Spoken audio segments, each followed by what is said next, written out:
नमस्कार, मैं doctor Sujata Chauhan, associate professor, department of psychology, government college Bassi, आपके सामने असामान्य मनोविज्ञान के पेपर पर चर्चा करने के लिए उपस्थित हूँ। आज हम जो टॉपिक डिस्कस करेंगे वो है असामान्य मनोविज्ञान का विस्तृत इतिहास। इसमें हम विशेष रूप से इस बात की चर्चा करेंगे कि असामान्य मनोविज्ञान का इतिहास कितना प्राचीन है और हम इसे किस तरह से कितने भागों में विभक्त करके आसानी से समझ सकते हैं। इस पर चर्चा करने से पहले मैं इस विषय पर आपके साथ में कुछ चर्चा करूंगी कि असामान्य मनोविज्ञान है क्या। असामान्य मनोविज्ञान की एक ऐसी शाखा है जिसमें व्यक्तियों के असामान्य व्यवहारों एवं मानसिक प्रक्रियाओं का अध्ययन किया जाता है। इसकी विषय वस्तु मूलतः अनाभियोजित व्यवहारों से तात्पर्य है यहाँ पर माल एडेप्टिव बिहेवियर, व्यक्तित्व अशांति एवं विघटित व्यक्तित्व का अध्ययन करने तथा उनके उपचार के तरीकों पर विचार करने से संबंधित है। असामान्य व्यवहार का अध्ययन कोई नया कदम नहीं है, बल्कि इसका एक लंबा एवं रोचक इतिहास है। असामान्य व्यवहार या मानसिक बीमारियों के अध्ययन की शुरुआत मानव जाति के अभिलिखित इतिहास से ही होती है। हालांकि मानव जाति की सृष्टि का इतिहास तो उससे काफ़ी पहले से ही शुरू होता है। अति प्राचीन काल में असामान्य व्यवहार का कोई ऐतिहासिक उल्लेख मनोवैज्ञानिकों के पास नहीं है। उस समय का अध्ययन मात्र अधूरा था, जो अवैज्ञानिक सिद्धांतों पर आधारित था। उस समय से लेकर आज तक का असामान्य मनोविज्ञान का जो इतिहास है उसे मुख्य रूप से हम 3 भागों में बांट सकते हैं।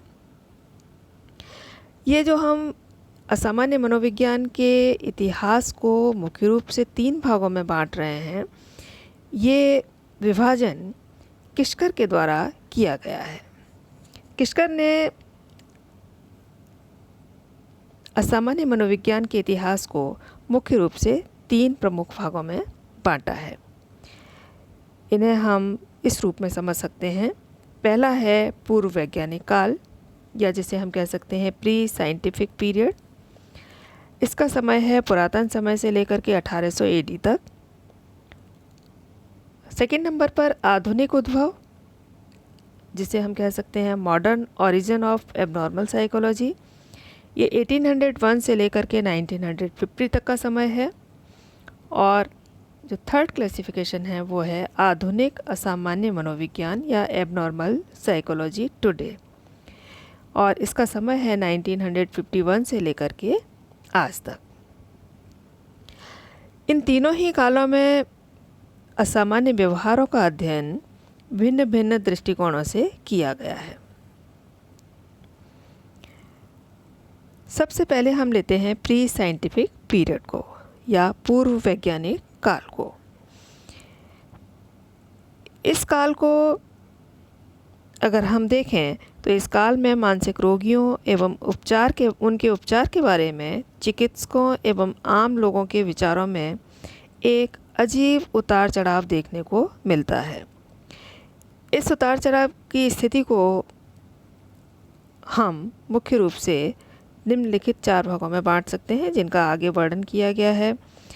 पहला है पाषाण युग का जीववादी सिद्धांत या चिंतन। दूसरा है प्रारंभिक दार्शनिक एवं मेडिकल विचारधारा हैं। इन दार्शनिक एवं मेडिकल विचारधाराओं में जिन मनोवैज्ञानिकों का मुख्य योगदान है उनमें पहला नंबर पर है हिप्पोक्रेट्स, दूसरा है प्लेटो एवं अरस्तु, तीसरे हैं उत्तर ग्रीक एवं रोमवासियों का योगदान, और उसके बाद में इस्लामिक देशों के ग्रीक विचारों की मान्यता। तीसरा क्लासिफिकेशन है मध्ययुग में पैशाची की, और चौथा है मानवीय दृष्टिकोण का उद्भव। सबसे पहले हम बात करते हैं पूर्व वैज्ञानिक काल की। पूर्व वैज्ञानिक काल में अगर हम देखें तो ये असामान्य व्यवहार एवं उसके उपचार की ऐतिहासिक पृष्ठभूमि की शुरुआत पाषाण युग के एक महत्वपूर्ण संप्रदाय जिसे जीववाद कहा जाता है से प्रेरित मानी जाती है। प्राचीन काल में ग्रीक, चीन तथा मिस्र आदि देशों में हेब्रूज निवासियों का भी कुछ ऐसे ही विचार था। इन लोगों का कहना था कि जब व्यक्ति के प्रति ईश्वर की कृपा दृष्टि समाप्त हो जाती है तो ऐसी अवस्था में ईश्वर की ओर से अभिशाप या दंड के रूप में व्यक्ति में असामान्य व्यवहार विकसित हो जाता है और व्यक्ति किसी अपदूत के चंगुल में फंस जाता है। प्राचीन काल में मानसिक बीमारियों के प्रति लोगों का विचार इसी जीववाद से सबसे अधिक प्रभावित हुआ था।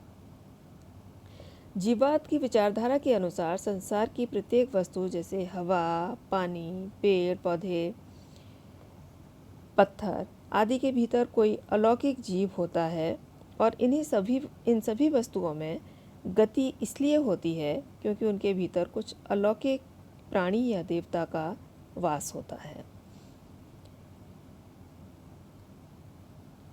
उनका ये भी मानना था कि इसी प्राणी या देवता के कारण पत्थर लुढ़कते हैं, पेड़ पौधे बढ़ते हैं तथा हवा बहती है। जीववाद के अनुसार व्यक्ति द्वारा असामान्य व्यवहार दिखलाने का मूल कारण उसके भीतर किसी आत्मा या अपदूत या पिशाच या भूत प्रेत का प्रवेश कर जाना है। दूसरे शब्दों में, जब किसी व्यक्ति के शरीर पर किसी बुरी या दुष्ट आत्मा का अधिकार हो जाता है तो व्यक्ति मानसिक रोग से ग्रसित हो जाता है। उसे इस समय पिशाच आधिपत्य की संज्ञा दी गई थी। उस समय के लोगों का यह भी विश्वास था कि जब किसी व्यक्ति के शरीर में अच्छी आत्मा प्रवेश कर जाती है तो व्यक्ति का व्यवहार धार्मिक तथा आध्यात्मिक हो जाता है। तो इस रूप में अगर हम देखें तो ये कह सकते हैं कि इस समय आत्मा, बुरी आत्मा और दुष्ट आत्मा की प्रकोप के कारण असामान्य व्यवहार व्यक्ति का हो जाता है, ऐसा इस प्रकार की विचारधारा का प्रादुर्भाव हुआ और इसी विचारधारा के अधीन व्यक्तियों से अमानवीय व्यवहार भी किया जाता था। इसका जो दूसरा पार्ट है वो है प्रारंभिक दार्शनिक एवं मेडिकल विचारधाराएं। यहाँ विचारों में कुछ परिवर्तन देखने में आता है। प्राचीन ग्रीस के स्वर्ण युग में अर्थात करीब आज से 2500 वर्ष पहले मानसिक रोगों तथा असामान्य व्यवहार के संबंध में एक विवेकी या रेशनल तथा साइंटिफिक विचारधारा का जन्म हुआ। इसका श्रेय ग्रीक चिकित्सक हिप्पोक्रेट्स को जाता है। हिप्पोक्रेट्स को आधुनिक विज्ञान एवं चिकित्सा शास्त्र का जनक भी माना गया है।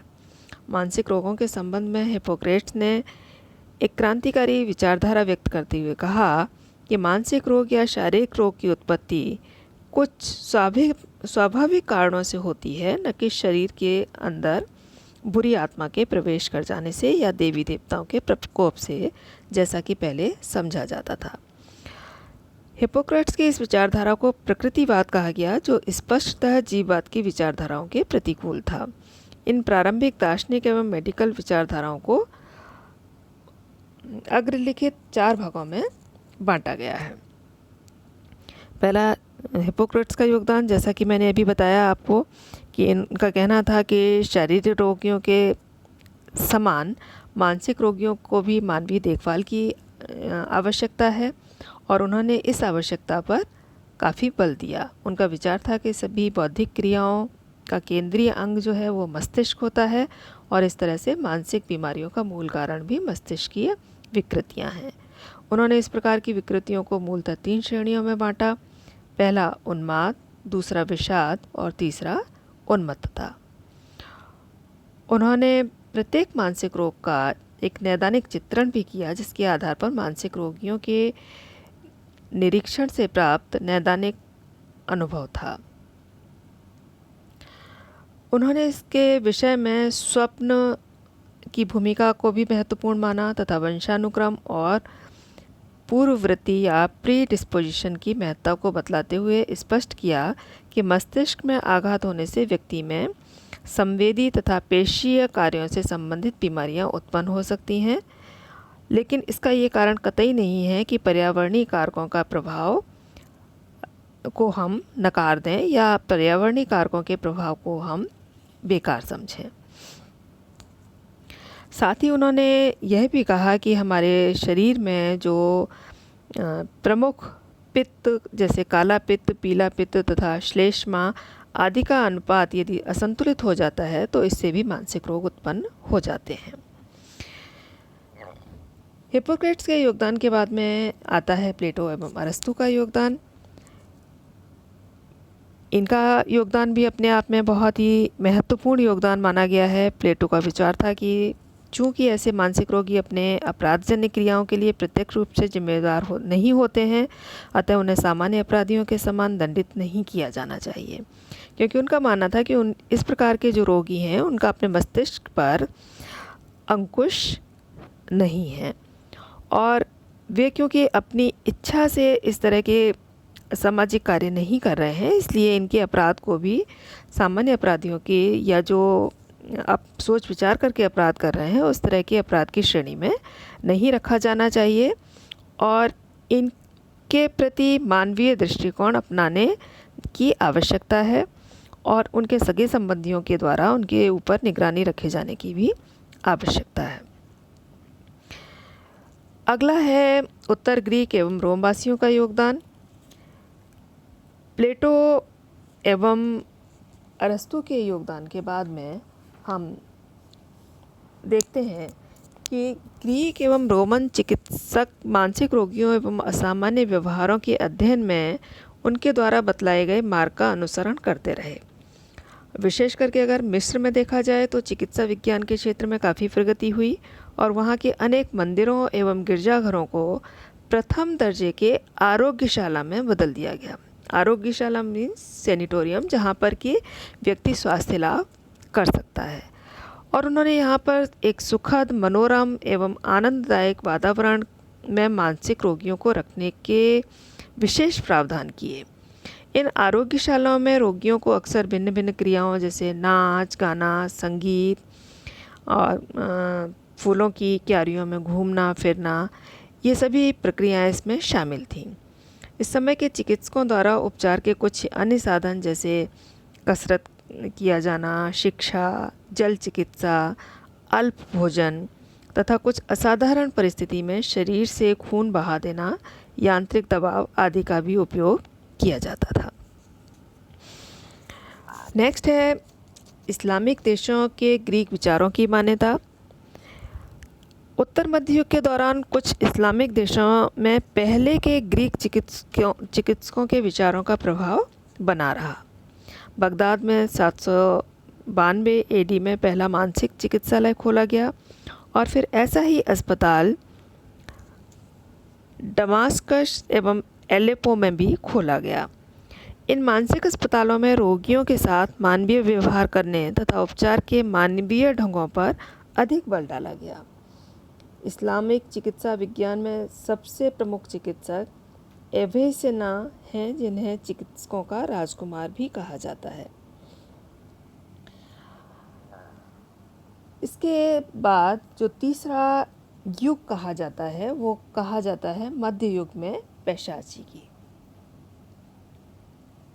इस युग को अंधकार युग या डार्क एज भी कहा जाता है। डार्क एज कहे जाने के पीछे कारण क्या है? इस कारण को अगर हम देखें तो 200 से 1500 एडी के काल को अंधकार युग कहा गया है।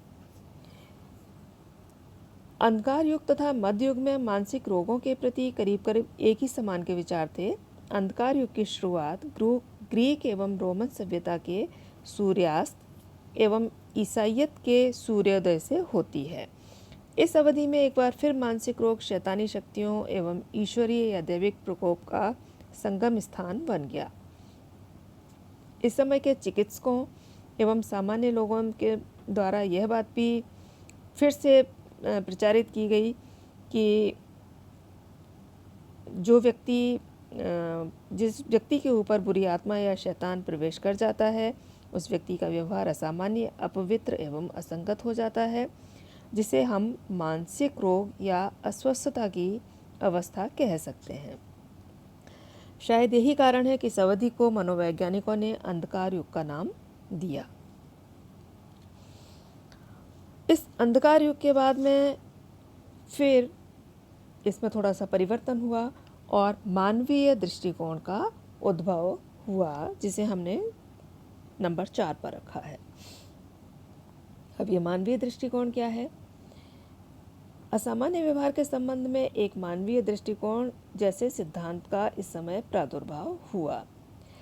मानवीय मूल प्रवृत्ति तथा आध्यात्मिक स्वभाव से संघर्ष की कल्पना इसमें की गई और मानसिक बीमारियों के मनोवैज्ञानिक कारणों पर बल डाला गया तथा शारीरिक चुंबकीय विधि द्वारा रोगियों के उपचार करने की सिफारिश इस समय की गई। यही शारीरिक चुंबकीय विधि बाद में चलकर सम्मोहन कहलाया। इस समय में जोहान वेयर का योगदान मुख्य रूप से उल्लेखनीय है। ये एक जर्मन चिकित्सक थे जोहान वेयर, और इन्होंने कहा कि भिन्न भिन्न जगहों पर कैदी के रूप में रखे गए जितने भी मानसिक रोगी थे, उनकी दशा इन्होंने देखी तथा उन पर किए गए शारीरिक अत्याचार का गहन रूप से अध्ययन इन्होंने किया। इन अध्ययनों के परिणाम स्वरूप उन्होंने 1563 में एक पुस्तक लिखी जिसका शीर्षक था द डिसेप्शन ऑफ डेमन्स। इस पुस्तक में उन्होंने यह स्पष्ट रूप से बतलाया कि मानसिक रोगी किसी दुरात्मा के प्रभाव से ग्रसित नहीं होते हैं और ना ही वे कोई जादू टोना में निपुण होते हैं, बल्कि मानसिक या शारीरिक रूप से बीमार व्यक्ति होते हैं। उनका सही उपचार किया जाना अत्यंत आवश्यक है और ये सिर्फ मानवीय तरीकों से ही किया जा सकता है। इसी प्रकार रेजिनाल्ड स्कॉट का नाम भी इस समय लिया जा सकता है। इन्होंने भी जादू टोना जैसी बुराइयों का पर्दाफाश किया और कहा कि जो मनोरोगी हैं, इन्हें बहुत ही हमें सहानुभूतिपूर्ण रूप से इनकी चिकित्सा की आवश्यकता है और देखभाल की आवश्यकता है। और इन्होंने इन बातों पर बल देते हुए इन रोगियों की चिकित्सा के लिए मानवीय दृष्टिकोण पर बल दिया। मानसिक रोगियों के प्रति सही अर्थ में मानवता का दृष्टिकोण जो विकसित हुआ वो फ्रेंच चिकित्सक थे फिलिप पिनेल, जिन्हें आधुनिक मनोरोग विज्ञान का जनक भी कहा जाता है। इनके सक्रिय प्रयासों से प्रारंभ हुआ।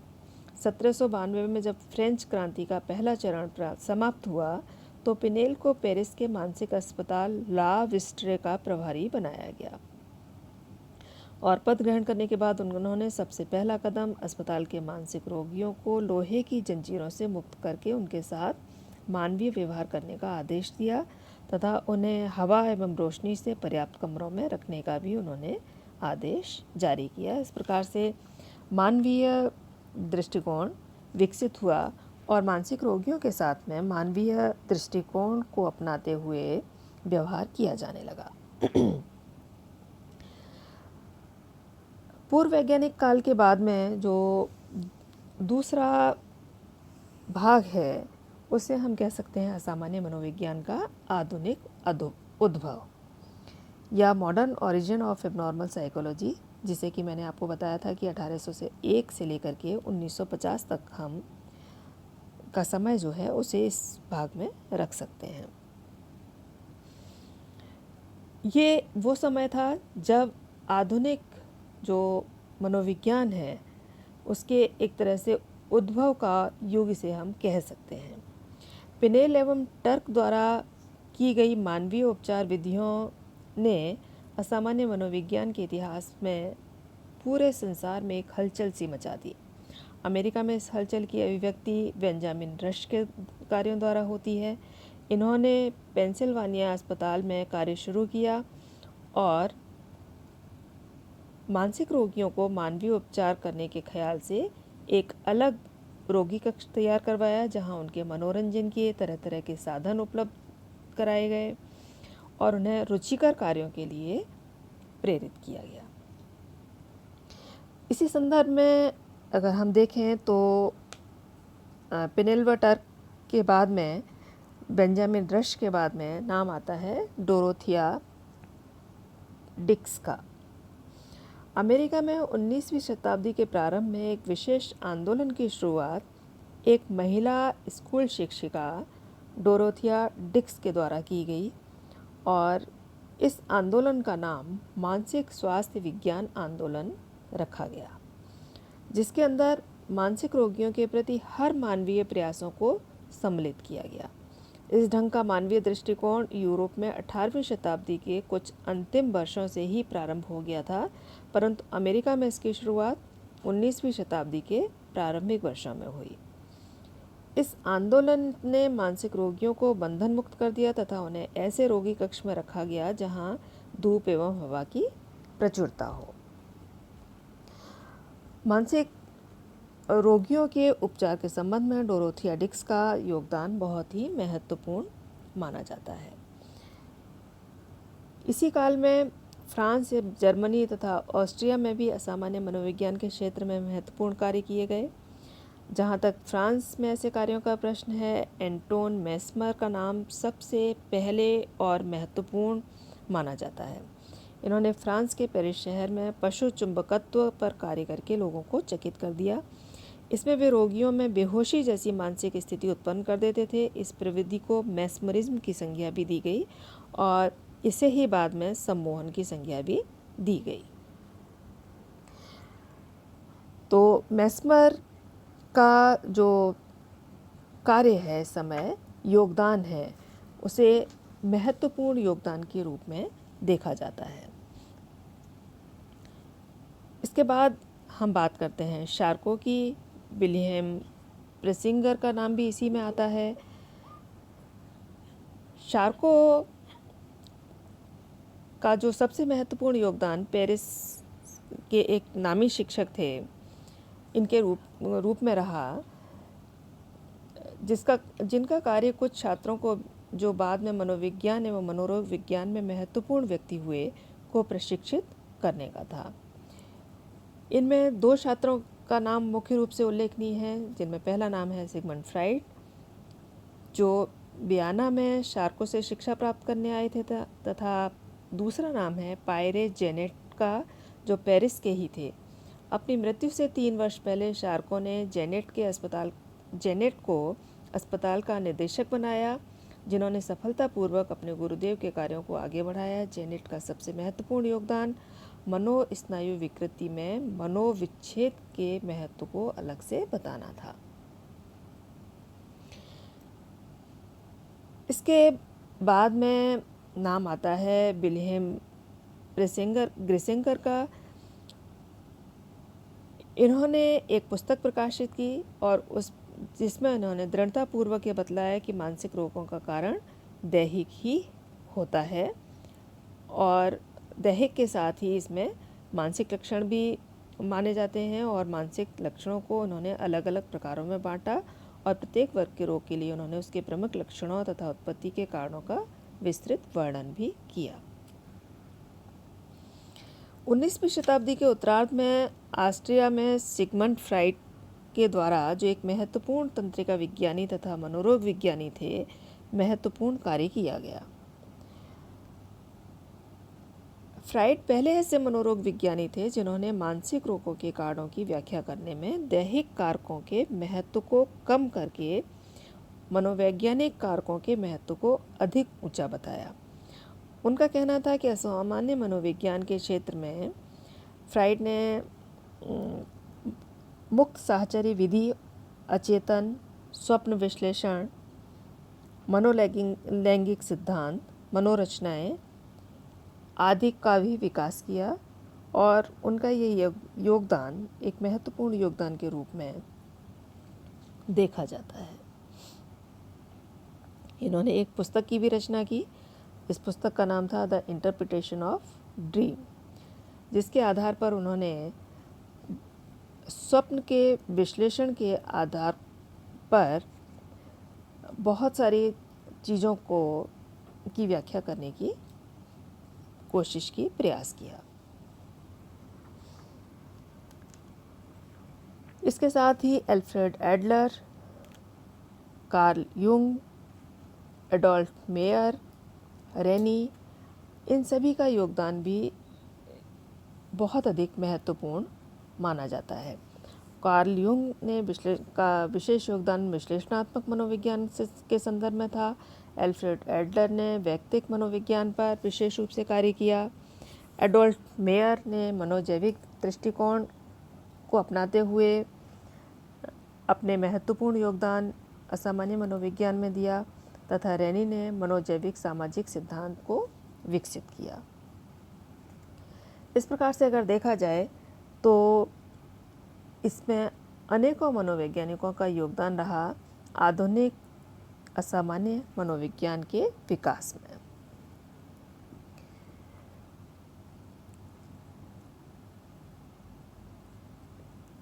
Sigmund Freud, Wilhelm Griesinger, Emil Kraepelin और Freud, Carl Jung, Alfred Adler, Adolf Meyer, Rennie, इन सभी के योगदान को इस समय में महत्वपूर्ण योगदान के रूप में देखा गया। आगे मैं कुछ मनोवैज्ञानिकों के चित्र हैं जो आपको दिखा रही हूँ, जो असामान्य मनोविज्ञान के क्षेत्र में बहुत ही उल्लेखनीय माने गए हैं। बेंजामिन रश पहले नंबर पर हैं।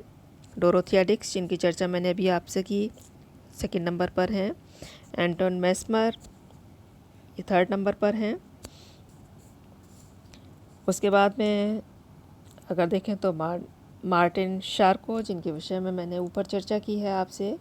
फिर उनके शिष्य सिगमंड फ्राइड हैं, विल्हेम ग्रिसिंगर हैं, एमाइल क्रेपलिन हैं, Carl Jung, Alfred Adler, Adolf Meyer, Alfred बिने,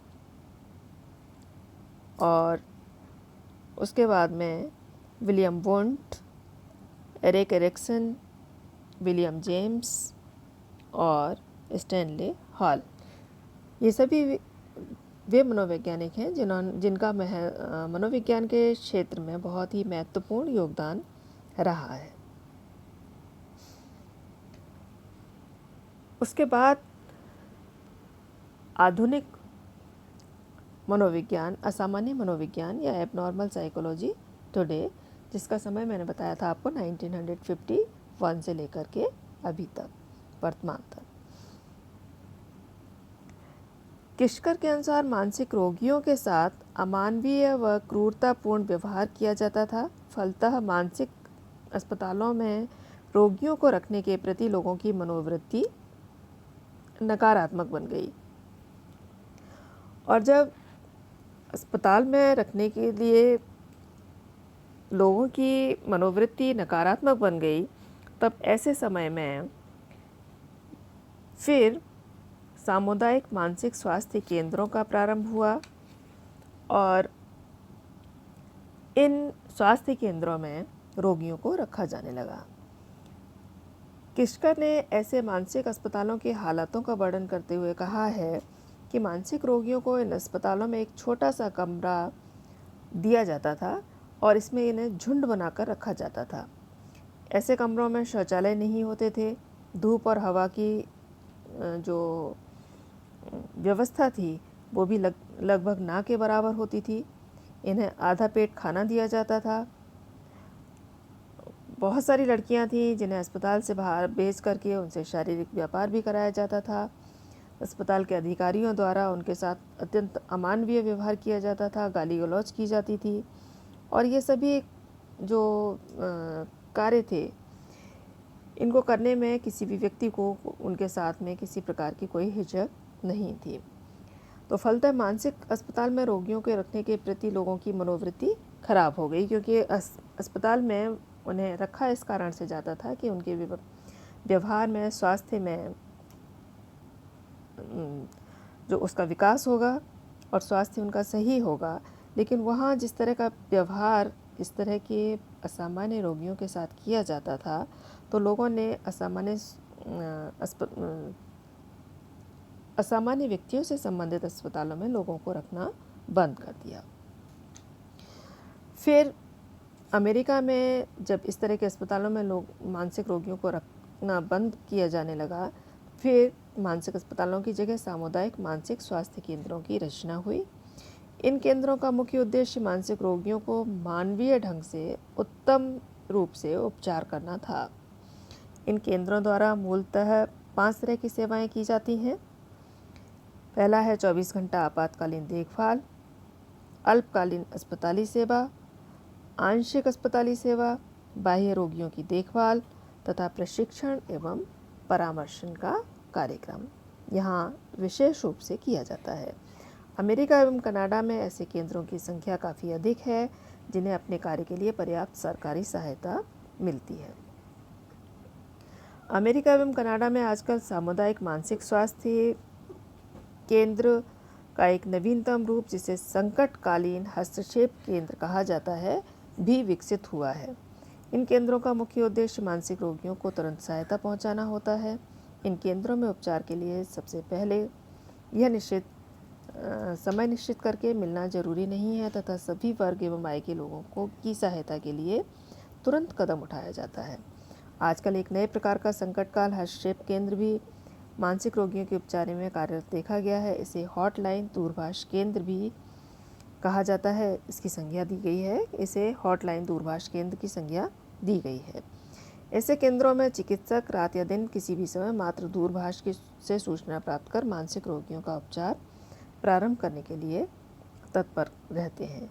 इस ढंग का दूरभाष केंद्र सबसे पहले लॉस एंजल्स के चिल्ड्रन अस्पताल में प्रारंभ किया गया था। और इस तरह के अस्पताल क्योंकि बहुत अधिक सफल रहे हैं, इसलिए ऐसे दूरभाष केंद्रों की सफलता से प्रभावित होकर के ही अमेरिका के बड़े बड़े शहरों एवं विश्वविद्यालय कैंपसों में भी इस तरह की आपातकालीन सेवाएं प्रदान करने वाले केंद्र अधिकाधिक संख्या में खोले जा रहे हैं। इस तरह से हम देखते हैं कि असामान्य मनोविज्ञान के इतिहास को जो 3 मुख्य कालों में बांटकर बतलाया गया है, काफ़ी उतार चढ़ाव रहा है। प्रारंभिक काल में यानी पूर्व वैज्ञानिक काल में असामान्यता मूलतः देवी देवताओं का प्रकोप या दुरात्मा का प्रवेश से उत्पन्न हुआ माना जाता है। आधुनिक युग में इस विचार की मान्यता जाती रही और मानसिक असामान्यता को एक प्रकार का मानसिक रोग समझकर उसके मानवीय उपचार पर बल दिया गया है। इस काल में असामान्यता का कारण सामाजिक वातावरण भी बतलाया गया है। 1950 के बाद का असामान्य मनोविज्ञान पहले से चले आ रहे मानसिक अस्पतालों में किए जा रहे उपचार को अमानवीय ठहराया गया और उनकी आलोचना भी की गई। ऐसे विचार लोगों के मन में उत्पन्न हुआ कि इन मानसिक अस्पतालों में भर्ती कर देने से मानसिक रोग की तीव्रता घटने के बजाय बढ़ने लगती है। अब इन मानसिक अस्पतालों की जगह भिन्न भिन्न प्रकार के सामुदायिक मानसिक स्वास्थ्य केंद्रों ने ले ली है। संकटकाल हस्तक्षेप केंद्र ऐसे ही केंद्रों का नवीनतम नमूना है, जिसकी शुरुआत अमेरिका में हुई, परंतु इसकी बढ़ती सफलता ने अन्य देशों को भी ऐसे केंद्रों की शुरुआत करने के लिए मजबूर कर दिया है। तो ये था आज का आपका टॉपिक, विशेष रूप से असामान्य मनोविज्ञान का इतिहास। धन्यवाद।